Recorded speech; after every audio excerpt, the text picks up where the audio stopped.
அவன் உணர்வு பூர்வமாக ஏதோ அந்த கொந்தளிப்பில் செய்துட்டான். அதையே நீங்கள் எல்லாருக்கும் கொண்டு வந்து காட்டுறீங்களா? அவளுக்கு கொண்டு போய் நல்ல லோயரை பிடிச்சி வழக்கு போடுங்க. அவன் தம்பி சச்சின் மரணத்தில் ஒருத்தர் கூட அவன் ஏன் அப்படி செஞ்சிருப்பான்னு, அவனுக்கு என்ன ஆற்றுப்படுத்தல் தேவைப்பட்டிருக்கும், அவனுக்கு என்ன பின்னணி இருந்திருக்கும்ன்றதை விட்டுட்டு ஒரே ஒரு காரணத்தை சுற்றி எல்லாரும் தெரியணும். அவள் அப்படி செய்திருந்தா அந்த பெண் 100% படுபிழையான வேலை, அதுக்கு வழக்கு போடணும், போடுப்படும். அது வேறு கதை. அதே டோப்பமின் நான் சொல்லுவேனே, எங்களோட சந்தோஷத்துக்கு காரணமான மூளையில் சுரக்கிற இதுதான் மெயின் வீடியோன்ற மெயின் கட்டம் படிவாக்கலுங்க. இது ஒரு முக்கியமான காணொளி, இனியில்லண்ட முக்கியமான காணொளி. இந்த காணொலியில் கதைக்க போகிற விஷயங்கள் சில வேளைகளில் உங்களை கோவப்படுத்தலாம். எங்களுக்கு எப்பப்பெல்லாம் ஸ்ட்ரெஸ்ஸாக ஃபீல் ஆகுதோ அது லூஸ் இல்லை மக்களை. தான் திருப்ப சொல்கிறேன். கவுன்சிலிங் எடுக்கலாம். போய் ஒரு கவுன்சிலிங்கிறது ஒரு கோயிலுக்கு போகிறதும் ஒரு கவுன்சிலிங் தான், மரமும் ஒரு சாத்திரங்க போகிறதும் ஒரு கவுன்சிலிங் தான். அல்லது உங்களுக்கு தெரியும், ஒரு குளத்துக்கு போனோன்னே ஒரு இளைஞன் ஒருவர் இறந்தவர், அது வழக்கில் நடந்து இருக்குது. பின்ன அதை பற்றி நான் பெருசாக கதைக்கலை. அதை பார்த்தோன்னே அவருடைய காதலியும் இறந்துட்டான். சரி, எங்களோட வீடுகளுக்கு கிட்ட தான் அங்கால.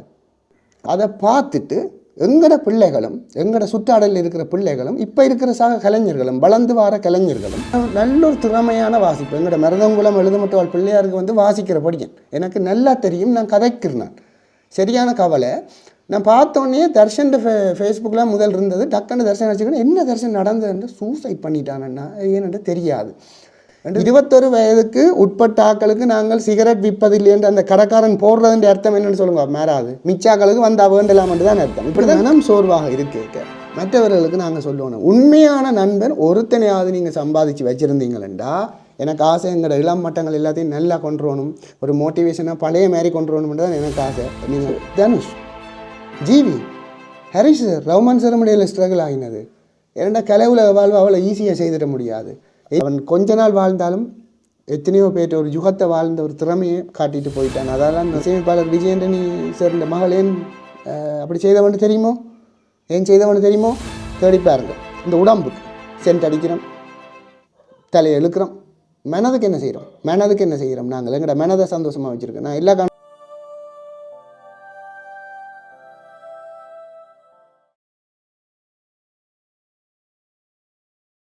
தமிழ் எந்திரன் சொந்தங்களுக்கு வணக்கம். இலங்கையினுடைய யாழ்ப்பாணம் பிரதேசத்தில் ஒரு இளம் தவில் வித்துவான் ஒருவருடைய மரணம், அவர் தன்னுடைய உயிரை மாய்த்து கொண்டு அந்த சம்பவம் பேசு பொருளாக இருக்குது. இப்போ இது ஒரு முக்கியமான காணொளி, இனியில்லண்ட முக்கியமான காணொளி. இந்த காணொலியில் கதைக்க போகிற விஷயங்கள் சில வேளைகளில் உங்களை கோவப்படுத்தலாம். அதாவது கணக்க விஷயங்கள் இன்றைக்கு பேசு பொருளாக இருக்குது. அதாவது அவர் அந்த முடிவை எடுக்கிறதுக்கு ஒரு பெண் காரணம், அதே மாதிரி என்னென்ன விடயங்கள் அதுக்கு பின்னால் நடந்திருக்கு, என்னென்ன திடுக்கிற அந்த பின்னணிகள் இதுக்கு பின்னால் இருந்திருக்குதுன்றது நிறைய பேசு பொருளாக இருக்குது. இன்றைக்கு சமூக ஊடகங்களில் நிறைய ஸ்க்ரீன்ஷாட்ஸ் எல்லாம் ஷேர் ஆகுது. நிறைய பேர் அதை பார்க்கணும், நிறைய இளம் மட்டங்கள் பார்க்குது, சின்ன சின்ன கலைஞர்கள் அதை பார்க்குறார்கள். அவருடைய அந்த மரணம் ஒரு வித்தியாசமான முறையில் பேசு பொருளாக இருக்குது. ஸோ இதுக்கு பின்னால் இருக்கிற விஷயங்களை நாங்கள் சிந்தித்து பார்க்க எனக்கு பயங்கரமான கோபங்கள் வருது. இந்த காணொலியிலையும் நான் கதைக்க போகிற விஷயங்கள் உடனே பார்க்குறதுக்கு உங்களுக்கு கோபமூட்டுறதா இருக்கலாம். கொஞ்சம் நிதானமாக சிந்தித்து கடைசி வரைக்கும் இந்த வீடியோவை பாருங்க. கட்டாயம் மற்றவைக்கு பகிர்ந்து விடுங்க. இந்த சச்சின் மரணத்துக்கு பின்னால் இருக்கிற சதி வலைகள், அந்த பின்னணியல் என்னெல்லாம் எங்களோட இந்த பிள்ளையை இப்படி செய்ய வச்சிருக்குதுன்றதை பற்றி இந்த காணொலியில் கதைக்க போகிறேன். ரைட்டா? சட்ட ரீதியான பிரச்சனைகள் இருக்கிறதால சிலதை நான் நேரடியாக சொல்ல இயலாது. என்றாலும் நான் இதுகளுக்கெல்லாம் பயப்படுறதில்லை. நல்ல விஷயம் நடக்கணும். எங்களுக்கும் சின்ன சின்ன பிள்ளைகள் இருக்கிறதால இதை பற்றி ஒரு போல்டான ஒரு டோக் கொண்டு செய்ய வேணும் என்று யோசித்து இந்த காணொலியை செய்கிறேன். முதலாவது, ஒருவர் தற்கொலை செய்கிறார் என்றால், ஒருவர் தன்னுடைய உயிரை தானே மாய்த்து கொள்கிறார் என்றால், இந்த யாழ்ப்பாணத்தில் மட்டும், யாழ்ப்பாணத்தில் மட்டக்களப்பில் ஒரு கொஞ்சம் இடம், தண்ணியில், முக்கியமாக கிளிநொச்சியில், யாழ்ப்பாணத்தில், அது எங்கட சாவச்சேரியில், நானும் சாவச்சேரிக்கான் இருக்கிறேன், எழுத மட்டும் வாழ, இதே ஒரு வித்தியாசமாக பைப் பண்ணுற ஒரு குணம் ஒன்று இருக்குது. நீங்கள் கேட்கலாம், அதுக்கு என்ன இப்போ உனக்கு பைப் பண்ணால் என்ன ஒருத்தன் சேர்த்தா அவங்க கொண்டாடுறாங்களே என்னண்டு. ரைட், இங்கே தான் எங்களோட பிரச்சனை. நான் சில விஷயங்களை நேரடியாக எதிர்க்கிற ஒருவர். அண்மையில் பழையில் நடந்த ஒரு கூட்டத்தில் நான் சொன்னான், ஒரு தற்கொலை சம்பந்தமாக ஒரு பேசு பொருளாக இருக்க மாவட்ட ரீதியாக இப்படியான விஷயங்களை வேலை செய்கிற ஆளாக வந்து என்னுடைய கருத்தை தெரிவிக்க இந்த வீடியோவை பார்த்தா தெரியும். சரவிந்தனன் நான் நினைக்கிறேன் பழையில் பிரதேச சபை சார்பாக வந்த நீங்கள் உங்களோட சபையில் ஒரு தீர்மானத்தை போடுங்க. இந்த செத்த வீடுகள் தற்கொலைகள்ன்ற பெனர் அடித்து இந்த ரோட்டில் கட்டுறது, சந்தைக்கு கொண்டு வந்து கட்டுறது, அதை ஒரு வீரதீர செயலாக காட்டுறதை முதல் உங்களோட போட்டில் போட்டு நிப்பாட்டுங்கன்னு சொன்னான்.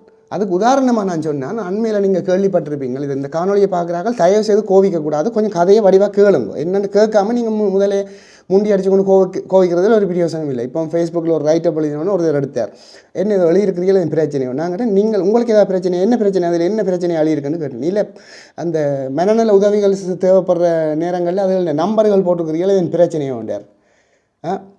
மனநல உதவின்றது, கவுன்சிலிங்ன்றது, ஒரு ஆளுடைய ஆற்றுப்படுத்தல்ன்றது தேவை. ஏன்னாட்டா நீங்கள் செய்தால் ஏன்டாப்பா அவன் சாகுறான். அப்போ இன்னொரு ஆள் மூலமாக தான் அவனுக்கு ஏதாவது ஒரு ஸ்ட்ரெஸ்ஸாக இருக்கேக்க எடுக்கிறக்குரிய நம்பரை நான் போட்டிருந்தேன். நான் அந்த ஹெல்த்தில் வேலை செய்கிறேன் போட்டிருந்தேன். இப்போ அவர் எடுத்தார், நாங்கள் என் பிரச்சனையை ஒன்று கேட்டேன். நாங்கள் உங்களுக்கு என் பிரச்சனையோ நீங்கள் டீச்சர் இல்லை ஒன்று கேட்டேன். நீங்கள் இல்லை நான் டிஓவாக வேலை செய்கிறேன். அப்போ திருப்பூருக்கு அந்த போஸ்ட்டை படிச்சுட்டு எடுங்க கொண்டே ரிட்டு வரைக்கும் கோல் வரையில. காரணம் இந்த இப்படியான விஷயங்களை கொடிகாமத்தில் அண்மையில் ஒரு சம்பவம் நடைபெற்றது. நிறைய பேருக்கு தெரியும், நீங்கள் இந்த யூடியூப் காணொலிகளையும் பார்த்துருப்பீங்க. எனக்கு இந்த உதுவலை எடுத்து போடுறதுல பெருசாக உடன்பாடு இல்லை. ஏனெண்டா நாங்கள் இந்த இருக்கிறார்களையும் கொள்கிற வேலை தான் பார்க்குறோம். நீங்கள் எவ்வளோ பேர் இதை ஏற்றுக்கொள்கிறீங்களோ எனக்கு தெரியாது. என்ன பிரச்சனைண்டா ரோல் மாடலிங், ஹீரோயிசம், அந்த மாவீரம் என்ற ஒன்று அந்த அப்படி ஒரு அதுக்கு இணையாக ஒப்புடுறது. நான் அவருடைய தனிப்பட்ட ரீதியாக அவற்றை நிலையில் உணர்ந்து பரிதாபப்படுறேன், கவலை கொள்கிறேன், ஒரு அண்ணாவை கண்ணீர் விடுறேன். ஆனால் அந்த சம்பவத்தை வச்சு நாங்கள் செய்கிற ஊடக வியாபாரம் அல்லது ஊடகம் என்னன்னு சொல்கிறது, வேறு ஒரு வசனம் தான் வருது.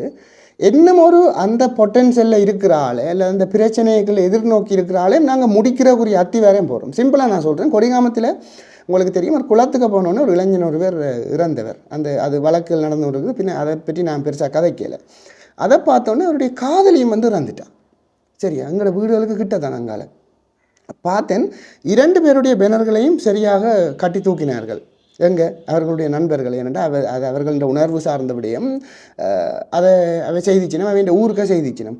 பிறகு பார்த்தேன் காலமாக போய்க்க கொடிகாமம் சந்தைக்கே அந்த பேனர் இருக்குது. நீங்கள் யோசிக்கலாம், நிறுவனம் இருந்தால் என்ன இப்போன்னு கேட்கலாம். நீங்கள் தயவுசெய்து கொஞ்சம் யோசிச்சு பாருங்கள். உங்களோட தம்பி தங்கச்சி அந்த பெனர்களை பார்த்துட்டு அவைக்கு ஒரு லவ் ஃபெயிலியர் வெறும் கட்டாயம். ஏன்னு சொன்னால் யாராவது முதலாவது லவ் பண்ணுறால கட்டினால் சொல்லுங்க. இதில் இந்த வீடியோவை பார்த்துட்டு இருக்கிற எல்லாரும் நீங்கள் முதலாவதாக லவ் பண்ணினால தான் கல்யாணம் செய்த நீங்கள் சொல்லுங்க. ஒரு தரம் இல்லை, எங்கேயாவது 1-2 இருக்கும். அதுவும் அப்புறம் இடையில் விட்டுட்டு ஓடிடும். எல்லாரையும் பொய்யா நடிச்சு கொண்டு தெரியுங்கள். அப்படியான சூழ்நிலை வரைக்க நாங்களும் இப்படி ஒரு முடிவு எடுத்தால் அவனுக்கு ஒரு பிரச்சனை வந்து அவனுக்கு ஒரு விபத்தில் இறக்கலாம் அல்லது அவளுக்கு ஒரு விபத்தில் இறக்கலாம். இப்படி ஒரு பேனர்கள் அடித்து நாங்கள் கொண்டாடும் போது அதை பார்த்துட்டு எங்களோட பிள்ளைகளும் எங்களோட சுற்றாடலில் இருக்கிற பிள்ளைகளும் இப்போ இருக்கிற கலைஞர்களும் வளர்ந்து வர கலைஞர்களும், அது நாதஸ்வர கலைஞராக இருக்கலாம், தவில் வித்துவானாக இருக்கலாம், இப்படி ஒன்று செய்தால் எல்லாரும் மதிக்கணும், எல்லாருக்கும் தெரிய பண்ணணும், உங்களோட பவர் என்னென்று காட்டணும், அவளுக்கு நான் யாரென்று காட்டணும், இல்லை அவனுக்கு நான் யாரென்று காட்டணும், நான் செத்தாத்தான் பிரபலமாகுவேன் என்ற ஒரு விதியை நாங்கள் விதைக்கிறோம். அதால் தான் நான் சொன்னான், பழையில் ஒரு மீட்டிங்கில் நான் சொன்னான், எம்ஓ வந்து சொன்னான், பிரதேச சபையில் ஒரு தீர்மானத்தை போடுங்க, இந்த உதுவலுக்கு பேனர் அடிக்கிறது நிப்பாட்டணும் என்று. அதாவது இந்த குழுவா இது தனிப்பட்ட ரீதியான பிரச்சனை இல்லை. இப்போ காதலன் சேர்த்தா காதலியும் சேர்த்தா அதை ஓகே ஊருக்குள்ளே செய்கிறீர்கள், ஒரு சந்தையில் ஒன்றை கட்டி தூக்கிட்டு அதை எத்தனை பேர் பார்ப்பான். அது உணர்வு சார்ந்தபடியும் நான் அதை மதிக்கிறேன், நான் அவர்களுடைய இழப்பை மதிக்கிறேன். ஆனால் அதை பார்த்துட்டு உங்களோட சகோதரங்கள் தான் திருப்ப வந்து எனக்கும் இப்படி செய்வினம் என்ற ஒரு மோட்டிவேஷன் பேரும்படி வச்சு பாருங்க. இந்த போராட்டம் சார்ந்த காரணங்களாக இருக்கலாம், கிணக்க இருக்கலாம், இப்படியான காரணங்கள் இருக்குது. அந்த ஒரு ஆள் செய்கிறத பார்த்து நிறைய பேர் செய்கிறது. நான் சொல்ல வர விஷயம் அது, இந்த தம்பி சச்சின் மரணத்தில் ஒருத்தர் கூட அவன் ஏன் அப்படி செஞ்சிருப்பான்னு, அவனுக்கு என்ன ஆற்றுப்படுத்தல் தேவைப்பட்டிருக்கும், அவனுக்கு என்ன பின்னணி இருந்திருக்கும்ன்றதை விட்டுட்டு ஒரே ஒரு காரணத்தை சுற்றி எல்லாரும் தெரியணும். அவள் அப்படி செய்திருந்தால் அந்த பெண் 100% படுபிழையான வேலை, அதுக்கு வழக்கு போடுப்படும், அது வேறு கதை. அது அதாவது 16 வயசுன்னு சில சட்டங்கள் சொல்லுது சிறுவர், சில சட்டம் சொல்லுது 18 வயதுக்கு உட்பட்ட எல்லாரும் சிறுவர் என்று. அப்படியான ஒரு ஆளை காதல் வேலையில் விழுத்தி அந்த பிள்ளை அவன் ஒரு பெரிய தலைமையரை சிலிப்பி கொண்டு அடித்தான்னு நல்ல ஒரு திறமையான வாசிப்பு. எங்களோட மருதங்குளம் எழுதமட்டுவாள் பிள்ளையாருக்கு வந்து வாசிக்கிற படிக்கன் எனக்கு நல்லா தெரியும். நான் கதைக்கிறேன். சரியான கவலை. நான் பார்த்தோன்னே தர்ஷன் ஃபேஸ்புக்கில் முதல் இருந்தது. டக்குன்னு தர்ஷன் வச்சுக்கணும். என்ன தர்ஷன் நடந்ததுன்னு சூசைட் பண்ணிட்டானன்னா ஏன்னு தெரியாது என்றது ஜிஎல் தர்ஷன் சொல்லிச்சுது. வேலைக்கு போய்கிட்டு தான் நேற்று காலம். பிறகு இன்றைக்கு நிறைய கதைகள் வருது, ஸ்க்ரீன்ஷாட்ஸ் வருது, செட் பண்ணினது வருது. தயவு செய்து கொஞ்சம் ஒரு பிரியோசனமாக நடவுங்க. நாங்கள் அது சம்மந்தமாக வேலை செய்கிறோம். நாங்கள் மனநலம் சம்மந்தப்பட்டு போதைப்பொருள் தடுப்பு அதுகளில் வேலை செய்கிறோம். நாங்கள் 21 வயதுக்கு உட்பட்ட ஆக்களுக்கு நாங்கள் சிகரெட் விற்பதில்லைன்ற அந்த கடைக்காரன் போடுறதுன்ற அர்த்தம் என்னென்னு சொல்லுங்க. மாறாது மிச்சாக்களுக்கு வந்து வேண்டலாமன்ட்டு தான் அர்த்தம். இப்படி தான் கார்பரேட் கம்பெனிகள் எல்லாம் வந்து பிஸ்னஸ் செய்து கொண்டிருக்கு. அதாவது நாங்கள் ஒன்றை தெரியாமல் தெரிய பண்ணுறோம். அந்த தம்பி ஃபேனில் ஹேங் பண்ணுறதை செல்ஃபி எடுத்து அந்த கோதாரி விழுவாளுக்கு அனுப்பியிருக்கிறான். அதை இடாப்ப நீங்கள் அப்புறம் எல்லாருக்கும் பெறப்படுறீங்களே. உங்களோட பிள்ளைகள் அப்படி செஞ்சால் அதை பார்த்துட்டு தயவுசெய்து நீங்கள் உணர்ச்சி பூர்வமாக கோவப்பட்டாலும் பிரச்சனை இல்லை. இந்த நம்பர்கள் அடக்கம் எடுத்து கதைக்கலாம், பிரச்சனை இல்லை. படுபிழையான வேலை. அவன் உணர்வு பூர்வமாக ஏதோ அந்த கொந்தளிப்பில் செய்துட்டான். அதையே நீங்கள் எல்லாருக்கும் கொண்டு வந்து காட்டுறீங்களா? அவளுக்கு கொண்டு போய் நல்ல ஒரு லோயரை பிடிச்சி வழக்கு போடுங்க. அவன் வழக்கு போட்டு உள்ளதில்லைங்க. ஒன்று பிரச்சனை நடந்தா ஒரு 16 வயதுக்கு உட்பட்ட 18 வயதுக்கு உட்பட்ட ஒரு சிறுவனை இப்படியான வேலையில் விழுத்தி அவர் ஏதாவது நயவஞ்சகமான செயற்பாடுகளில் ஈடுபட்டால் அது ஒரு பாலியல் துஷ்பிரயோகம். அது ஒரு துஷ்பிரயோகம், சிறுவர் துஷ்பிரயோகம். பாலியல் துஷ்பிரயோகம் இல்லை, சிறுவர் துஷ்பிரயோகம். அப்போ அதுக்குரிய நடவடிக்கைகளை செய்யணும். ரெண்டாலும் நான் ஆதாரம் இல்லாமல் கதைக்கிறேன். இன்னொரு பெண்ணின் வாழ்க்கையை நான் கதைக்கிறேன். நான் எப்போ உளவியல் சார்ந்து தான் சிந்திக்கிறேன். நான் சில வேளை காதல் வேலையில் விழுகிறதுக்கு குழந்தை கிடைச்சது, அதுக்கு பின்னரான போஸ்ட்மார்ட்டம் டிப்ரெஷன், அதுக்கு பின்னரான குடும்பத்தின் ஆதரவுகள் கிடைக்காத இதுவெல்லாம் காரணமாக இருக்கலாம். தம்பி உந்த வேலை செய்திருக்கிறான் என்றால், சச்சின் உந்த வேலை செய்திருக்கிறான் என்றால், நீங்கள் வடிவாக இந்த வீடியோ கேளுங்கோ. ஒருத்தனுக்கு அந்த அஃபேர் அல்லது அந்த அவங்களோட லிங்கில் இருந்த விஷயம் நீங்கள் எல்லாரும் சொன்னபடியே தான் நான் சொல்கிறேன். அப்புறம் வந்து என்னோட சேர்க்க வேண்டாம். இந்த சோஷியல் மீடியா எல்லாம் முழுக்க பரவி இப்படி இன்ன காரணத்தாலும் செய்யப்பட்டிருக்குன்னு சொன்னால் அவன் ஒரு திறமையான கலைஞன். இனி இல்லைன்ற ஒரு திறமையான கலைஞன். சரியா? அவன் வாசிப்பு வேறு லெவல். கடவுளே, அவன் இப்படி செஞ்சிருக்கிறான்னு சொன்னால் அவன் தன்னை இனிய ஒரு தரம் மதிக்க மாட்டான்ன்ற ஒரு சிந்தனைக்கு தானே வந்திருக்கிறான். அப்போ அவன் விஷயம் யாருக்கும் தெரிஞ்சிருக்கு ஆல்ரெடி. நிறைய பேருக்கு அந்த நேரம் சொல்லியிருக்கலாமே, இது வயதுக்கு இப்படி இது வேண்டாம், இது இந்த பிரச்சனையான ரிலேஷன்ஷிப்னு சொல்லியிருக்கலாம். அடுத்தது இந்த கலைஞர்கள் எல்லாரும், நான் உட்பட, நானும் இந்த கலை உலகத்தில் இசை உலகத்தில் பயணித்து கொண்டிருக்கிற ஒரு படியெடுத்து வச்சு கொண்டிருக்க வார ஆளாக இந்த டிக்டாக்ல இருக்கிற கலைஞர்கள், நாதஸ்வர கலைஞர்கள், தவிர கலைஞர்கள், பாட்டுக்காரர், இந்த கலை உலகம் வந்து ஒரு வினோதமானது. இதை எந்த மீடியாக்காரனும் கதைக்க மாட்டான். வடிவாக்கிழங்கோ இது ஒரு போதை.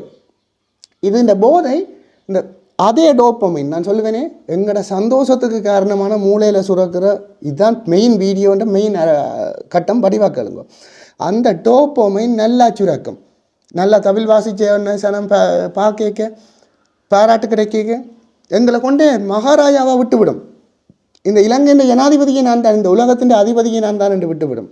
அந்த டோப்போமைன் தான் நாங்கள் மனச்சோர்வாக இருக்கேக்க, எங்களுக்கு ஒரு கஷ்டம் வரைக்க, பொருளாதார நெருக்கடி வரைக்கும் ஓய்வில்லாமல் ஓடித்திரிக்க, தொடர்ச்சியான கச்சேரிகள், தொடர்ச்சியான 90 டெசிபலுக்கு கூடின சவுண்டுகள், தமிழ் கச்சேரி எல்லாமே என்ன சும்மா ஒன்று பூவரையை வைக்கிறாங்க, பெட்டிய மேலே விழுங்கி பாக்ஸுகள் அட்டிக்கு போட்டு பிட்டி செறிவாங்க, பட்டாருன்னு அட்டிச்சு. ஒரு கலைஞன் இப்போ பாலமுருகண்ணா, குமரண்ணா, இவ்வளோ பேர் உங்களோட லெஜன்ஸ் இருக்கணும். அவையெல்லாம் அப்படி வாசிக்கணும்னா தங்களை உருக்கித்தான் ஐயா, தங்களை உருக்கி. எத்தனை பேருக்கு இதுக்குள்ள சுவாசத்துக்குள்ள இப்படி பிரச்சனை வரும் தெரியுமா? பத்மநாதன் ஐயாவுக்கு அந்த வருத்தம் வர காரணமே நாதஸ்வரம் தான். ரைட்டா? தெரியுமா உங்களுக்கு பத்மநாதன் ஐயாவை? பாலமுருகன் அண்ணாக்கள் விறக்கு 3 நல்லூரில் வாசித்தா அப்படி அந்த மாதிரி இருக்கும். அவை இப்போ வாசிக்கிற மாதிரி வாசிக்கணும். அவை தங்களை உருக்கி நிறைய விஷயங்கள் அந்த சவுண்டிங்குக்கு இருந்து அந்த பாக்ஸுகள் அவைக்கு எவ்வளவு டிப்ரெஷனை தாங்கி கொண்டு தான் மற்றவையை மகிழ்விக்கணும் என்றாலும் இந்த சின்ன பிள்ளைக்கு நிறைய அன்பு தேவைப்பட்டிருக்கும். ஒரு கலைஞன் என்றவன் தன்னை வருத்தி தான் அதை வாசிக்க அந்த டோப்பமைன் நல்ல சந்தோஷத்துக்கு கணக்க சுராக்கும். அதான் அந்த போதை. இந்த போதை வியாபாரமே இந்த டோப்பமைனை வச்சு தானே ஐயா நடக்குது. இந்த மூளை சுராக்கிற ஹோர்மோன் காணாட்டி ஒருத்தன் ஹீரோயினுக்கு போகணும், ஒரு கலைஞன் போகணும். எத்தனை கலைஞர்கள் பாவிக்கிறோம் எங்களுக்கு தெரியும். நாங்கள் சும்மா வேலை செய்கிறோம். ஏன் போகிறோம்னா அவனுக்கு காணாமல் இருக்கும். அவனுக்கு காணாது அந்த மற்றவையை மகிழ்ச்சிப்படுத்துறக்கூடிய எனர்ஜி காணாண்டவனா அவன் அதுக்கு போகிறான். உடல் வேலி உடல் நோ என்ன சும்மா வாசிச்சுட்டா காசு உழைச்சிட்டு போயிடும். கணவர் நினைக்கிறது இவ்வளோ உழைச்சிட்டு போகிறாங்க சும்மா வந்து அவை அந்த சீசனுக்கு உழைச்சி தான் அந்த வருஷம் முள்ள சமாளிக்கணும். மிச்சத்திற்கு சரியான பொருளாதார முகாமைத்துவம் இல்லாட்டி எவ்வளோ பேர் எவ்வளோ சரியான இன்வெஸ்ட்மெண்ட் இல்லாட்டி முதலீடுகள் இல்லாட்டி அந்த வருஷத்தை கொண்டு போகிறதே கஷ்டம். ஒரு கலைஞனுக்கு நிறைய பிரச்சனைகள் இருந்திருக்கும். நான் சொல்ல வந்த விஷயத்தை திருப்ப வாரன். இந்த டோப்பமைன் எங்களை கொண்டே ராஜா நீதான் இந்த உலகத்தின் அதிபதி என்று விடும். அந்த சனி விழுந்த ஹோர்மோனே எங்களை கொண்டு போய் ஒரு நேரம் நீ ஒரு ஜீரோன்னு சொல்லும், நீ ஒரு ஜீரோன்னு சொல்ல வைக்கும். இது ஒரு கலைஞனாக சொல்லுங்க, இல்லை எங்களுக்கு அப்படின்னு சொல்ல வைக்கலேன்னு. கோவிட்டுக்கு எத்தனை கலைஞர்கள் கஷ்டப்பட்டவை பொருளாதார ரீதியாக, எத்தனை கலைஞர்கள். பானுவனாவே வந்து வீடியோலாம் போட்டவர் எங்களுக்கு எப்போ இசை கச்சேரி நடக்கும்னு சொல்லி அக்டோபர் பானுவனா எத்தனை பேர் போட்டவை, எத்தனை பேர் முடங்கி இருந்தது. அந்த நேரம் இந்த டோப்பமைன் என்ன செய்தது, கொண்டு போய் சைபரில் ஒன்றை விட்டது. அப்படி அவனுக்கும் ஏதோ ஒரு பிரச்சனை வந்திருக்கும். அந்த நேரம் தான் நாங்கள் யோசிக்கணும் மக்களே. அந்த நேரம் நான் ரிலாக்ஸுக்கு போயிடணும், ரிலாக்ஸ் மூட்டுக்கு. உழைச்சி என்ன செய்ய கண்டது. இன்றைக்கு அந்த பிள்ளை ஒரு கச்சேரிக்கு போனால் 20,000 30,000 உழைக்கிற தம்பி இன்றைக்கு அவன் வாழ்க்கையே முடிச்சு போனான். நான் சொல்ல வாரது, எங்களுக்கு ஓய்வின்ற முக்கியத்துவம், நித்திரைன்ற முக்கியத்துவம் எல்லாம் தெரியாது. தயவு செய்து இந்த தனியாக அந்த ஆள் மட்டும்தான் காரணம்னு சொல்லுவாங்க. எனக்கு அந்த ஆள் யாருன்றே தெரியாத, கடவுள் சத்தியமாக எனக்கு அந்த ஆள் யாருன்றே தெரியாது. பிற சில யோசிப்பாங்க, இவர் என்ன அவள் அப்போ பிள்ளை இல்லையோ உண்டு, பிள்ளை தான். ஆனால் அது மட்டும் காரணமாக இருக்காது, அது மட்டும் 100% காரணமாக இருக்காது. உளவியல் ஒரு தான் நான் சொல்லுங்க, அது மட்டும்தான் காரணம் உண்டு. எல்லாம் சேர்ந்து பொங்கி வடிக்க தான் ஒரு டிகராகி கணப்பொழுதில் நடக்கிறது. செல்ஃபி எடுத்து போட்டிருக்கானே ஃபேனில் கழுத்தையும் என்ன கைத்தையும் போட்டுட்டு, அதுக்கு பிறகு அது பார்த்துருக்கலாம், பார்க்கல. அந்த ஒன்று காரணமாக இருக்காது. ஒரு கலைஞன்டா அவ்வளவு ஒரு சீசனாக இப்போ திருவிழாக்கள் நடக்குது, எத்தனை இடத்த தொடர்ச்சியான கச்சேரிகள் நடத்த வேண்டியிருக்கும். அதில் வர காசை கொண்டு வந்து வீட்டை கொடுக்க வேண்டியிருக்கும். தனக்கு ஒரு ஆசைப்பட்ட ஒரு பொருளை வேண்ட வேண்டி இருந்திருக்கும். அவனுக்கு ஓய்வு இல்லாமல் இருந்திருக்கும். எவ்வளோ சவுண்டிங் இருந்திருக்கும். எவ்வளோ பெரிய பாக்ஸுகள் அடுக்கி போட்டு என்ன காதுக்கு நோவும் தெரியுமா. ஒரு மனுஷன் கேட்குறது 0 டெசிபல், 0 டெசிபல்லையா கேட்குது இந்த எங்களை கோயிலில் பாட்டுகள் எல்லாம். அவங்கள எவ்வளோ சந்தோஷமாக வாசித்தாலும் தங்களை வருத்தி தான் மற்றவர்களுக்கு இன்பத்தை கொடுக்குறார்கள். அது எங்கள்கிட்ட இருக்கிற எந்த லெஜெண்ட்ஸ் என்றாலும் சொல்ல வர விஷயம். தம்பிராசன் இவ்வளோ எல்லாம் கட்டிக்காரனாக இருந்தீங்கடாப்பு. என்றைக்காவது ஒரு நாள் ஒரு மேடையில் ஒரு தவறான முடிவு எடுக்கிற மாதிரியோ அல்லது தாங்களே கோவப்படுற மாதிரியோ நான் மிகப்பெரிய நாதஸ்வர கலைஞர்கள் யாழ்ப்பாணத்தில் இருக்கிற ஒரு தரையும் நான் காணையில், ஒருத்தரை கூட நான் காணையில். ஒருத்தர் கூட சில பேர் இப்போ அடுத்ததாக நாதஸ்வர கச்சேரிக்கு அடுத்ததாக கொஸ்டின் நடக்கும். அப்போ சில பேர் மேடையில் கொண்டு போய் பாக்ஸுகளை அடக்கிவினோம். ஒரே ஒரு நாள் மட்டும் நான் பார்த்துருக்கேன், பாலமுருகன் ஐயா மட்டும் இப்போவே அடுக்கிறீர்கள், அப்போ என்ன மாதிரி ஒழும்போணுமோ என்ன கேட்டவர். அது வந்து அவை அவமதிக்கிற செயல். ஒரு ஆள் வாய்ச்சி கொண்டு நிற்க பின்னுக்கு கொண்டு போய் இதெல்லாம் இந்த வீடியோவில் கதைக்கத்தான் வேணும். ஏன்னா எங்களுக்கு ஒரு பண்பாடும் தெரியாது, ஒரு கலைஞனை என்னென்ன மதிக்கிறேன்னு தெரியாது. இது ஒரு சமூக கொலை தான். சச்சினுக்கும் நடந்தது. ஒரு ஆளில் நாங்கள் சாட்டுறோம், அந்த ஆள் தான் 65 வீதத்துக்கு மேலே காரணமாக இருந்தால், ஒரு வேளை அப்படி நடந்திருந்தால் மிச்சம் 35 சமூகம் தான் இது. ரைட்டா? உண்மையான நண்பர்கள் இருந்தால் அவனும் சொல்லி இருக்கணும், அவனும் சொல்லியில போல் அடக்கு. அல்லது அவனுக்கு தெரிஞ்சபடியாக தான் இது இனி நோண்டியாக போகுது. இப்படி ஒரு பிரச்சனை வந்து ஓகே இவங்கள் ஏற்கனவே திருமணமாகியவர் என்று யோசித்து அப்படி செய்திருக்கலாம். ஏனண்டா இனி நான் அதான் அந்த டோப்பமைன் தான். அவன் தன்னை ராஜாவாக கற்பனை பண்ணி வச்சுருந்தவன். அவனும் ராஜா தான், உண்மையாக ராஜா தான், அது வேறு கதை. அவன் தன்னை ஒரு ராஜாவாக கற்பனை பண்ணி வச்சுருந்தவன் இனி தன்னுடைய நண்பர்களுக்கு தெரிஞ்சா இது இப்படி ஆகிட்டுதே, இதை நான் அடைய மாட்டேனே என்று யோசிச்சோன்னு தான் அவன் அந்த கணப்பொழுதில் அந்த முடிவுக்கு போயிருக்கிறான். தயவு செய்து எங்களுக்கு மனம் சோர்வாக இருக்கேக்க மற்றவர்களுக்கு நாங்கள் சொல்லுவோம், உண்மையான நண்பன் ஒருத்தனையாவது நீங்கள் சம்பாதிச்சு வச்சுருந்தீங்களா அதான் இந்த உலகத்தின் மிகப்பெரிய வெற்றி.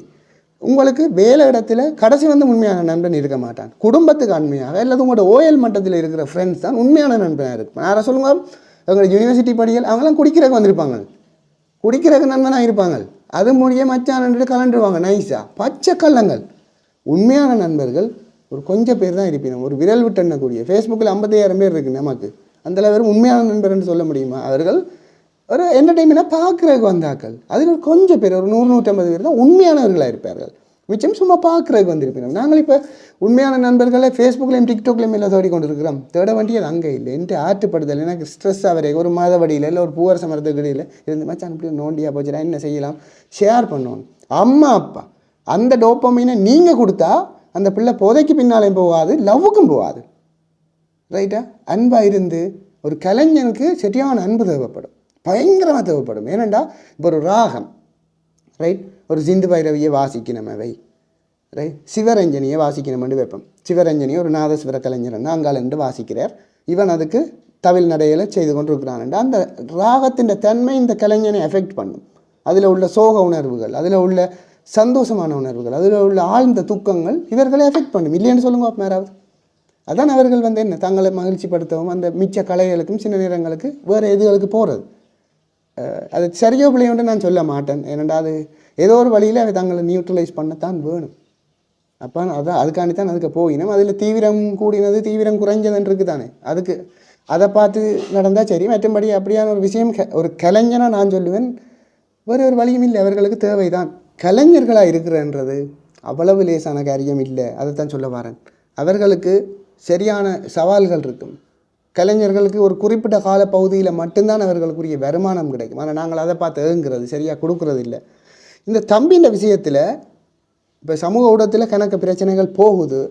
அவர்களுடைய பெற்றார்ன்ற மனம் சரியாக கவலைப்படும். நீங்கள் கண்ட பாட்டுக்கு சும்மா எழுதலாம். ஆனால் உண்மையாக என்ன நடந்திருக்குமென்று அவருக்கும் அந்த சம்மந்தப்பட்ட ஆளுக்கும் தான் தெரியும். இந்த இடத்துல ஒரு கலை உணர்வு சார்ந்தவர்களை நாங்கள் அவையை எங்களை விலையக்க விழுத்துறோம் என்றால் அதை விழுத்துற ஆக்களுக்கு அவைக்கும் சொல்லணும். கலை உணர்வு சார்ந்தவர்களை எங்களோட பிரபலத்துக்காகவும் எங்களோட நன்மைக்காகவும் நாங்கள் அதுக்கு விழுத்துறோம்ண்டா அவன் லைஃப்பை பார்க்கணும், அவன் வயசை பார்க்கணும். அவைக்கு ஒரு வாழ்க்கை இருக்குது. அவை பெரிய இடத்துல வந்திருக்கக்கூடிய ஒரு கலைஞர். இன்றைக்கு சுதான உதயசங்கரன் அளவுக்கு வந்திருக்க வளர்ந்து அவன் வயசுக்கு அந்த வயதில் ஒரு பெரிய ஒரு லெஜெண்டாக இருந்திருக்கக்கூடிய ஒருதன் அநியாயமாக ஒரு தவறான ஒரு ட்ரெக்குக்கு போய் அதை மெட்டாக்களுக்கு சொல்லவும் இல்லை போலடக்கு, இல்லை ஒரு கொஞ்சம் பேருக்கு சொல்லியிருக்கலாம். சொன்னபடியே தான் அந்த முடிவு எடுத்தது. அநியாயமாக ஒரு நல்ல ஒரு கலைஞரை நாங்கள் இழந்துட்டோம்.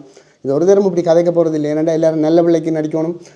நாங்கள் இப்படி காய்ச்சிட்டு ஆக்களை நெச்சிருவினோம் உண்டு. உண்மையாக இந்த தம்பின்ற பெற்றார் நீங்கள் இந்த காணொலியை பார்த்தா சிலவளை பார்ப்பீங்கள். அந்த தம்பியில் எனக்கு சரியான விருப்பம்.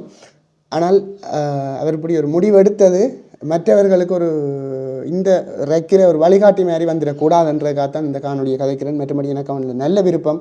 எல்லா கலைஞர்கள்லேயும் எனக்கு நல்ல விருப்பம். எல்லா நாதஸ்வர கலைஞர்களையும் நான் குமரண்ணாவோட கூட நிறைய கண்டு கதைக்கிறேன். நான் பாலமுருகன் நான் தம்பி அவர்கிட்ட மகன் வந்து ஸ்காலர்ஷிப் பாஸ் பண்ணோன்னு போய் வீடியோ எடுத்தேன். நான் எனக்கு ஆசை எங்களோட இளம் மட்டங்கள் எல்லாத்தையும் நல்லா கொண்டு வரணும், ஒரு மோட்டிவேஷனாக பழைய மாதிரி கொண்டு வரணும்னு தான் எனக்கு ஆசை. நீங்கள் பார்த்தீங்கன்னா தெரியும் என்னுடைய காணொலிகளில் இளம் கலைஞர்கள்ட்டால் நான் காலில் விழுந்த கெஞ்சாத முறையாக அவர்களை வந்து மதித்து எடுப்பேன். இந்த தம்பியை கூட நான் பெரிய கனவு வச்சுருந்தேன். நான் ஒரு ஸ்டுடியோ கூப்பிட்டு அவனை ஒரு கதைக்கணுமென்னு சொல்லி இப்படி அநியாயமாக அதை எங்கள்கிட்ட எல்லாரும் சேர்ந்து கொண்டுட்டோம். அவனுக்குரிய ஒரு சமூக ஆதரவை நாங்கள் கொடுத்துருப்போம்.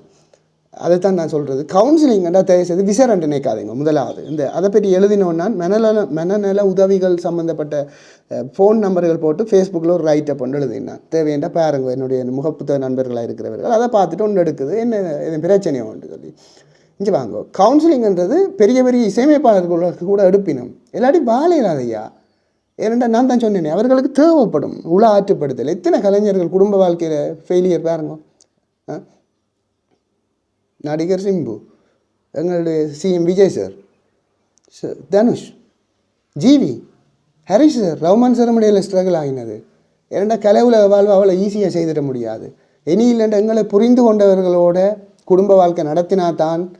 இப்போ பிரபலமான நாதஸ்வர கலைஞர் அண்ணாவை தெரியும், பேர் சொல்ல விரும்பலை, அவர்கள் ஒரு மாதிரியாக வச்சுக்கேன். அவர் தன்னுடைய மச்சால மாதிரி பண்ணவர். அப்போ அவர் இவ்வளோ பெரிய லெஜெண்டாக வளர்ந்து கொண்டிருக்கேன். அவருக்கு ஒரு மோரல் சப்போர்ட்டை அவங்க கொடுப்பாங்க. அவர் நான் பார்த்துருக்கேன், கேள்விப்பட்டிருக்கிறேன். அண்ணா மச்சாலனுடைய வைஃபோட தம்பியோட இப்போ அவனை நல்லா வாசிக்கிறான். ஷாப்பிங் மாலுக்கு போவினோம், உடுப்படுப்பினோம். அதை தங்களை டெவலப் பண்ணி கொண்டிருப்பினோம். அப்படி மைண்ட்லி ஹாப்பியாக வச்சிருப்பினோம். அதை செய்யணும். எத்தனை கலைஞர்கள் செய்கிறோம் நாங்கள்? எல்லோரும் தண்ணிக்கானே போகிறோம். டக்கண்டு பாய்ச்சி போட்டு தண்ணிக்கானே போகிறோம். அது இன்னும் உடனே இன்பத்தை தந்தாலும் டிப்ரெஷனுக்கானே அது திருப்பங்களை கொண்டு விடுது. எல்லோரும் இப்போ எல்லாரையும் சொல்லல, எப்படி அதை ஹாப்பியாக வச்சுருக்கிறது. சரியான ஃபேமிலி சப்போர்ட் இல்லாட்டி ஒரு நல்ல கலைஞனாக இருக்கல. அது கடைசி வந்து இருக்கல. அது ராஜா சார் இந்த எல்லாத்துக்கு செய்தாண்டா அவர்கிட்ட வைஃப் ஜுவன் வந்து நேராக சொன்னவர், எங்களோட அம்மா தான் அப்பா இப்படி வந்த காரணம்னு சொல்லி. இந்த கோதாரி விழுவால் அவனை ஏதோ எல்லாம் அந்த மெசேஜ் உண்மையாக இருக்குமென்னு சொன்னா என்ன சட்ட ரீதியாக அவனும் செய்யலாம். நான் யாரும் கதைக்கல தானே, எந்த கோர்ட்ஸ்லையும் வந்து நாங்கள் கதைப்பேன். சரியா உண்மையாக இருக்குமென்னு சொன்னால் அந்த பச்சை புள்ளியே சரியாக டிப்ரெஸ் ஆக்கியிருக்காங்க. அது பிள்ளை தாங்கச்சி. நீங்கள் இந்த வீடியோ பார்க்கலாம். நீங்கள் நம்பிக்கை ஊட்டியிருக்கக்கூடாது, நம்பிக்கை ஊட்டியே இருக்கக்கூடாது. நீங்கள் ஒரு சின்ன புள்ளை அநியாயமாக என்ன ஒரு மாதிரி வளர்ந்துருக்கக்கூடிய ஆள். சாப்டரை முடிச்சாச்சு. மற்ற கலைஞர்களுக்கும் ஒரு பாடம் இது. ஏன் அவன் அன்புக்கு போனவன்டா ஒரு கலைஞனுக்கு சரியான தேவைப்பாடு இருக்கும் அன்புக்கு ஏக்கத்துக்கு. காரணம் அவன் தன்னை வருத்தி தான் அந்த இதை செய்கிறது. சில பேர் நல்லா சாப்பிடுவினம், சில பேருக்கு நல்லா அன்பு தேவைப்படும், சில பேருக்கு பெண்களோட காய்ச்சா சந்தோஷமாக இருக்கும். அப்படி இருக்குது. இப்போ நான் கூட ஏதாவது வீடியோ செய்தால் டக்குண்டு வைஃபையும் கூட்டிக் கொண்டு எங்கேயாவது போடுவேன், என்ன ரிலாக்ஸ் பண்ண போடுவேன். சொன்னால் நம்ப மாட்டீங்களா, ஒரு காலம் இப்போ வேலையோட யூடியூப் செய்கிறதெல்லாம் அவ்வளோ சுகம் இல்லை, பயங்கர கஷ்டம். யூடியூப் செய்கிறதே பயங்கர கஷ்டம். செய்கிறாக்களை பாருங்கள், எல்லாம் உடங்களும் கருத்து ஸ்ட்ரெஸ் ஆகி இப்படி மொழியெல்லாம் பிதிக்கி கொடுத்துருப்பாங்க மக்களே என்ன உண்டு. ஏன்டா அவங்களுக்கு ஸ்ட்ரெஸ், எத்தனை பேர் ஏற்றுக்கொள்வீங்க? உண்மையான ரீசன் எங்களுக்கு எப்பப்பெல்லாம் ஸ்ட்ரெஸ்ஸாக ஃபீல் ஆகுதோ அது லூஸ் இல்லை மக்களை. தான் திருப்ப சொல்கிறேன், கவுன்சிலிங் எடுக்கலாம். போய் ஒரு கவுன்சிலிங்ன்றது ஒரு கோயிலுக்கு போகிறதும் ஒரு கவுன்சிலிங் தான், மரமும் ஒரு சாத்திரங்க போகிறதும் ஒரு கவுன்சிலிங் தான். அல்லது கவுன்சிலர்ஸ் இருக்கணும் யாழ்ப்பாணத்தில், எவ்வளோ பேர் இருக்கணும். சரியா? இப்போ சிவதாஸ் சார்கிட்ட எல்லாம் போனால் நிறைய பேர்கிட்ட நான் யாரையும் கேட்டால் இப்படி என் பிரச்சனை சிவதாஸ் சாரை சொல்லி விட்றது.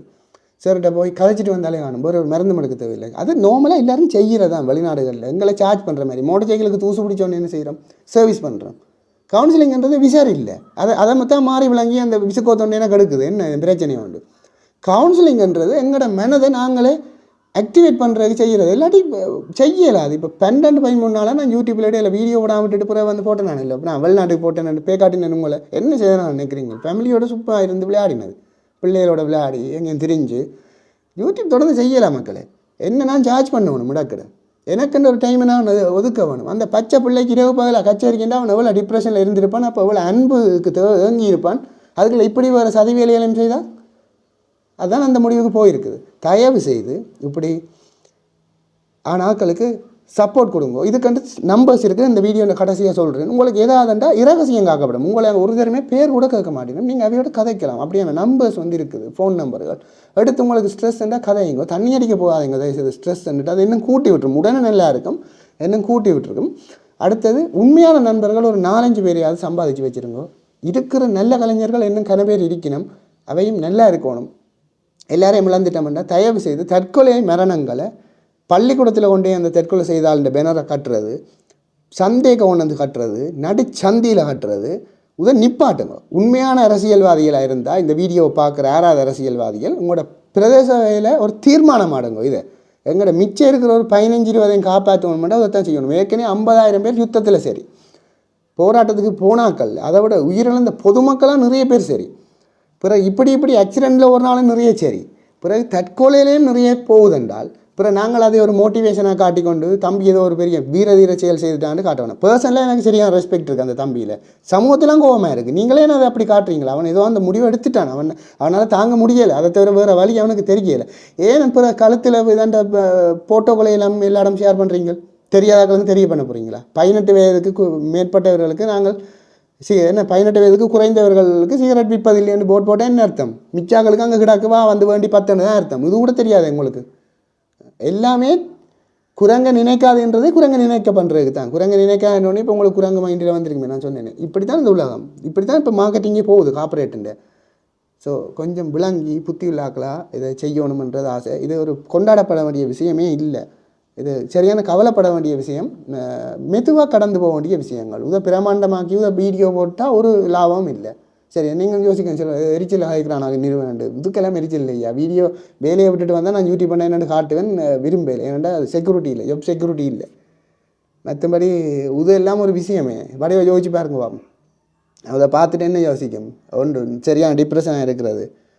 நான் ஒரு முடிவு எடுத்து விட்டேன்டா, எனக்கு இருக்கிற பிரச்சனைக்கு எங்களோட வீட்டுக்காரருக்கெல்லாம் கட்டும் விலாசமாக இருக்கும், எல்லோரும் சும்மா உலக ஃபேமஸ் ஆக்கி விடுவாங்கள்ண்டு. இது உலக ஃபேமஸ் ஆகிற விஷயமே இல்லையே. அந்த பிள்ளை எவ்வளோ ஒரு கட்டிக்கார பிள்ளை. நான் திங்க் பண்ணுற கொஞ்சம் வித்தியாசம் மக்களே. யதார்த்தவாதி வெகுஜன விரோதி. ஆனால் நான் கதைக்கிற ஒரு விஷயமும் உடனே விளங்காது, கொஞ்சம் யோசிச்சா விளங்கும். கொஞ்சம் உடனே விளங்காது, கடைசி வந்து வாழ்க்கையில் விளங்காது. அவள் செய்தது சரியான பிள்ளை, அதுக்கு இந்த முடிவு எடுத்தது அதை விட பிள்ளை, அதை அப்புறம் நாங்கள் ட்ரெண்டிங் ஆகிறது இன்னும் பிள்ளை. அதுதான் என்னுடைய வாதம். இல்லை நீங்கள் இப்படி சிங் பண்ணுறீங்களா போடுங்க, நிறுவனம் நீங்கள் கதைக்கிறது நல்லது, இப்படி போடணும், இப்படி வீடியோக்கள் மற்ற பயந்து போடுறதில்ல ஏண்டா அதை கருத்தாக போடுங்க. டைம் கமெண்ட்ஸ் முக்கியம். இல்லை நான் கதைக்கிற பிள்ளைண்டா அதையும் எனக்கு சொல்லுங்க. உண்மையாக அந்த தம்பியின் இழப்பில் நானும் பங்கு கொள்கிறேன், அந்த கவலையில் நான் சரியாக பங்கு கொள்கிறேன். அந்த ஆத்மா சாந்தியடைய நான் உண்மையாக மனப்பூர்வமாக பிரார்த்திப்பேன். அவன் சிவனுக்கு வாசித்தவன், சிவன்கிட்ட வைப்ரேஷன் அவனில் இருக்குது, அவன் தலை சிலுப்பல்கள் அதுகள். அவன் கட்டாயம் அவன் தில்லையம்பலத்தாண்ட பாதத்தில் அவனுடைய ஆத்மா சாந்தியடையும். அவன் கொஞ்ச நாள் வாழ்ந்தாலும் எத்தனையோ பேர் ஒரு யுகத்தை வாழ்ந்த ஒரு திறமையை காட்டிட்டு போயிட்டான். அதெல்லாம் நிறைய பேர் நாங்கள் எல்லாருமே அவனுடைய மரணத்தை வந்து சமூக ஊடகங்கள் ஃபுல்லாக ஆக்கிரமிச்சிருக்குது. ஆனால் அதுக்குரிய நீதியை சட்டத்துறைகளால் போய் பெற்றுக்கொள்வதை தவிர சோஷியல் மீடியாவில் வந்து நீதிமன்றம் நடத்த வேண்டாம் தயவு செய்து. அது நடத்துகிறதால நிறைய பேர் உங்களோட சின்ன பிஞ்சு குழந்தைகளுக்கு நீங்கள் அத்திவாரம் போடுறீங்கள். இசையமைப்பாளர் விஜயண்டனி சார் இந்த மகளேன் அப்படி செய்தவன்னு தெரியுமோ, ஏன் செய்தவன்னு தெரியுமோ, தேடி பாருங்க. இவ்வளோ காசு இருக்குது. இப்போ வைஃபிൻ്റെ இதில் இப்போ ப்ரொடக்ஷன் கம்பெனியை வச்சுருந்தவர் பாத்திமா விஜயண்டனி ப்ரொடக்ஷன். அவர் நடித்தவர். அவர் இப்போ பார்க்காத சாதனை இல்லை சினிமாவில். பெத்த பிள்ளை இல்லையா அன்றைக்கு, சரியா? ஸோ அவர்கிட்ட அப்பா ஒரு நல்ல கலைஞன், அந்த ஆள் ஒரு ஏற்பாட்டம் இல்லாதால். அண்ணா உங்களோட மகண்ட இதுக்கு நான் சரியாக கவலைப்படுறேன். ஆனால் எங்களோட சமூகம் இதை பார்க்குற விதத்தை மாற்றணும் முதலாதான், சரியா? அதுக்கு உங்களோட பிள்ளைக்கு அநீதி நடந்திருந்தால் நீதி கிடைக்கணும். அதுக்கு என்ன உதவி தேவை என்றாலும் அதுக்குரிய ஒழுங்கு வசதிகள் செய்கிறதுக்கு ஹெல்ப் பண்ணுவோம் நாங்கள். ஆனால் இந்த மாதிரி எங்களோட சமூகத்தை போர்ட்ரேட் பண்ண வேண்டாம், சரியா? திருப்பம் சொல்கிறது, இந்த கொடியாவன் சந்தை கொண்டு வந்து பேனர் கட்டுறது, அந்த எங்கே அந்த ஒரு மோட்டிவேட் பண்ணுறது, மெட்டவியை உற்றுவேற்றுறது, செய்யாதாக்களையும் செய்ய பண்ணுற மாதிரி சில பேர். ஆனால் நீங்கள் அந்த நோக்கத்தில் செய்யலை, அப்படி ஒரு அர்த்தம் பேட்டும். நீங்கள் அந்த நோக்கத்தில் செய்யலை, எனக்கு தெரியும். உங்களுக்கு சரியான கோபத்தில் இருக்கிறீங்க நீங்கள் அந்த சம்மந்தப்பட்ட ஆளில். இப்போ பழி வேண்டிடணும் என்ற உணர்வு தான் அது. ஏன் எங்களோட பிள்ளையை அநியாயமாக துளைச்சி போட்டியே என்று ஒரு உணர்வு. ஆனால் அது எங்கே காண இம்பேக்ட் ஆகும்ன்ற கொஞ்சம் பாருங்கோ. இல்லை நான் தான் வித்தியாசமாக சிந்திக்கிறேனோ, நான் தான் நம்ம ஓடுறேனோ தெரியாது, எல்லா சமூகம் வேட்டியோட ஓட நான் சிந்திக்கிறதான் பிள்ளைண்டா சொல்லுங்கோ. எப்பவும் எனக்கு எல்லோரும் நல்லா இருக்கணும்ன்ற ஆசை தான் எனக்கு. ஏன்னா இது உங்களுக்கும் நிறைய கலைஞர்களுக்கும் உங்களோட பிள்ளைகளும் வளர்ந்து வர கலைஞர்களாக இருக்கணும். அவைக்கு இப்படி ஒரு மோட்டிவேஷனை கொடுத்துடாதேங்கோ தயவு செய்து. எல்லா காணொலிகளும் இங்கே இருக்கிற மாதிரி நான் பிள்ளையாக எங்கேயாச்சும் மன்னிச்சு கொள்ளுங்கோ. இந்த திருப்பம் சொல்கிறேன், இந்த மனநலம் சம்மந்தப்பட்ட பிரச்சனைகள், ஒரு ஆளுக்கு மனநல பிரச்சனைன்னா அது லூஸ் இல்லை, அது கவுன்சிலிங் எடுக்கணும். குளிசை எடுத்தால் கூட லூஸ் இல்லை. லூஸ்ன்றது என்னென்னா அதை ஒரு அவுத்து போட்டு திரிஞ்சு சட்டையில் கிழிச்சு மெட்டவைக்கு துன்புறுத்தி அதுகள் தான் இது லூஸ் இல்லை. போய் எங்களோட மன ஆரோக்கியத்தை நாங்கள் இதண்டணும். இந்த உடம்புக்கு எத்தனை சோப்பை போடுறோம், க்ரீமை போடுறோம். நான் ஒன்றும் போடுறதில்ல, சொல்கிறேன். வாழ்க்கையில் பவுடர் போட்டதில்லை, சொல்கிறேன். சில பேர் இவ்வளோ இதன்றோம். இந்த உடம்புக்கு சென்ட் அடிக்கிறோம், தலையை இழுக்கிறோம். மனதுக்கு என்ன செய்கிறோம் நாங்கள் எங்களோட மனதை சந்தோஷமாக வச்சுருக்கோம். நான் எல்லா காணொலிகளையும் சொல்கிற மாதிரி எங்களோட அம்மா முந்தி 5 நிமிஷத்தில் அங்கே வாரியால் அள்ளி குளிச்சு போடும். வேறு 5 நிமிஷம் கூட தேவையில்லை. ஆனால் வந்து நின்று சாமி அறைக்கும் போக மாட்டேன். என்னென்று நாங்கள் உள்ளுக்கே கும்பிடுவோம். இல்லை எங்களை நினைக்க முடியாது. அந்த சாமி அறைக்கு வெளியில் இருக்கிற மூலத்தட்டு பக்கத்தில் நின்று மெதுவாக பீபூதி பூசி குட்டி கும்பிட்டு சிவசிவா அது இதெல்லாம் சொல்லி எதையும் கதை கேட்டாலும் ரெண்டெல்லாம் சொல்லி ரெண்டு இப்படி சொல்லி போட்டு ஒரு 20 நிமிஷம் ஏதோ எல்லாம் உச்சாடனம் செய்வோம். மந்திரங்கள் உச்சாடனம் செய்து கும்பிட்டுட்டு மோனே வாடா இஞ்சே ரெண்டு கூப்பிடுவா. சொல்ல வர்றது உடம்புக்கு செலவழித்த நேரம் வெறும் 5 நிமிஷம், மனதுக்கு செலவழித்த நேரம் 20 நிமிஷம். நாங்கள் இப்போ செலவழிக்கிறோமோ? நான் எனக்கு நானே சொல்கிறேன் உண்மையை. நானும் கூட இப்போ படுக்கிற 1 மணிக்கு அப்புறம் விடிய கிளம்பி ஓடுறது வேலைக்கு, அப்புறம் வந்து யூடியூப் வீடியோ போடுறது. ஒரு கலைஞனுக்கு அவ்வளோ கஷ்டமாக இருந்திருக்குமே. அந்த தம்பி அந்த நஞ்சி டிவியில் வாய்ச்சி போட்டு வந்தவனா அப்புறம் இரவு கச்சேரி இருந்தான் மச்சு வேலியில். நீங்கள் பார்த்து போகிறான் அப்புறம் எல்லோரும் உழைக்கிறாங்க கொள்கிறாங்க கவுட்டு கொட்டுறாங்க. இன்றைக்கு அந்த பொடிக்கனியை கவுட்டு விட்டிக்கல எல்லோரும் சேர்ந்து. கலைஞன்றது சரியா கஷ்டம் ஐயா, பயங்கர கஷ்டம். அவன் உழைக்கிறான்டா, அவன் பயங்கரமாக தன்னை வருத்தி தான் உழைக்கிறான். ஸோ மனதுக்கு கொஞ்சம் உங்களுக்கு டைம் கொடுங்க. உங்களுக்கு செட் ஆகலையோ கொஞ்ச நாள் என்ன வேறு ஆக்களை போட்டு வாசிப்பாங்க தானே, கிளம்புங்க ஐயா, ட்ரிப் பண்ணுங்கய்யா. அது சிங்கள வேற பாருங்க, பார்த்து பழகுங்க. உழைக்கிற முழுக்க ரோட்டு வழியே இருந்து சாப்பிட்டு செலவழித்து என்ஜாய் பண்ணி குடும்பமாக சேர்ந்து சமைச்சு வாழ்ந்துட்டு போடுவான். நாங்கள் சேமித்து ஒன்றுமே தின்ன மாட்டோம். தின்ற வயசில் 40 வயதில் டயபெட்டிக் வந்துடும். அப்புறம் அதுவும் தின்றையில் பிள்ளைகளை மெட்டிஞ்சு விழுந்து பேசி அதுகளுக்கும் பேசி கடைசி அதுகளோட லைஃப்பையும் கெடுத்து அதுகள் பேச அப்புறம் அது தண்டை பிள்ளைக்கு பேசும். இதை பார்த்து சின்னல தான் எனக்கு ட்ரோமா, எனக்கு கோபம் பாரது உடனே நிறைய பேருக்கு தெரியும். ஏனென்று நான் இந்த வீடியோவில் சொல்ல வரையில நான் எனக்கு கிடைச்சதை திருப்பி கொடுக்குறேன் மற்றவைக்கு. அதுதான் விஷயம். ஸோ கொஞ்சம் என்ஜாய் பண்ணுங்க. அந்த பிள்ளை பாவம், அந்த தம்பி. கலைஞர்கள் சரியா இந்த வீடியோவை பார்த்தா உங்களோட லைஃப்பை ஃபுல்லாக என்ஜாய் பண்ணுங்க. செட் ஆகலையே கொஞ்சம் நாளே பேசாமல் இருந்து உயிரோட வச்சுருக்கிட போடுங்க. இப்போ இந்த மாதிரி எனக்கு யூடியூப் செட் ஆகலை, ஃபேஸ்புக் கொஞ்ச நாள் செட் ஆகலை. நான் என்ன செய்யணும், சும்மா இடக்கிட்ட போஸ்ட்டை போட்டு பேசாமல் இருந்தேன். நான் பார்த்துக்கொண்டு இருந்தேன். நான் என்ன ஃபாலோவர்ஸ் எடுக்கிறதெல்லாம் சின்ன பிரச்சனை, நமக்கு காசு உழைக்கிறதெல்லாம் சின்ன பிரச்சனை, ஒரு கிழமை காணும் மேட்டர் அது இல்லை. எங்களை நாங்கள் சார்ஜ் பண்ணுறதுக்கு டைம் எடுக்கணும். அதான் என்னுடைய வாதம். இல்லை நாங்கள் கதைக்கிற புள்ள நீ லூசுத்தனமாக கதைக்கிற இல்லை நாங்கள் ஓடணும் உழைக்கணும் கவுட்டு கொட்டணும்னா கொட்டுங்கோ. கடைசியாக இந்த தம்பி எவ்வளோ ஒரு டேலண்ட் சொல்லுங்க, எவ்வளவு டேலண்ட். ஆட்ட கண் பட்டதோ தெரியாது. நான் ஒரு பிடிப்பார் எங்கள்ட கோயிலில் வந்து வாசிச்சேக்கு ஒரு அக்கா அவனுக்கு பதக்கஞ்சங்கலி போட்டவா. இளம் வயசுலேயே போல் திறமையுண்டு 3 வருஷத்துக்கோ 4 வருஷத்துக்கு முன்னே மருதங்குளம் பிள்ளையார் கோயிலில் இன்றைக்கு அந்த தம்பி கடவுள்கிட்ட போயிட்டான். ஸோ ஏதாவது புதையா காய்ச்சி அவன் மன்னிச்சு கொள்ளுங்க. வேறு ஒரு தரம் இப்படி காய்ச்சிருக்க மாட்டேனா இந்த காணொலியை மற்றவைக்கும் பகிர்ந்து விடுங்கோ. குறைநிற்கிறார்கள் நீக்கட்டும், இந்த பேனர் அடிக்கிறார்கள் சரியா நீக்கட்டும். நீங்கள் மற்றவையை தூண்டாதீங்க சரியா, மற்றவையை தூண்டும். அது உங்களுக்கு தெரியாத தூண்டும். சொன்னேன் 21 வயது இந்த கதை அதை மாதிரி தான் அது. இப்போ அந்த பார்க்குற உங்களுக்கு தெரியாத இளமட்டங்கள் என்ன நினைக்குதுன்னு தெரியுமா? அதெல்லாம் இப்போ இவ்வளோ பிரச்சனை. பெற்றாருக்கு தெரியாது அந்த பிள்ளை என்ன நினைக்குதுண்டு. பெற்றாருக்கு ஒன்றுமே தெரியாது. ஜெனரேஷன் கேப்னு சொல்கிறது.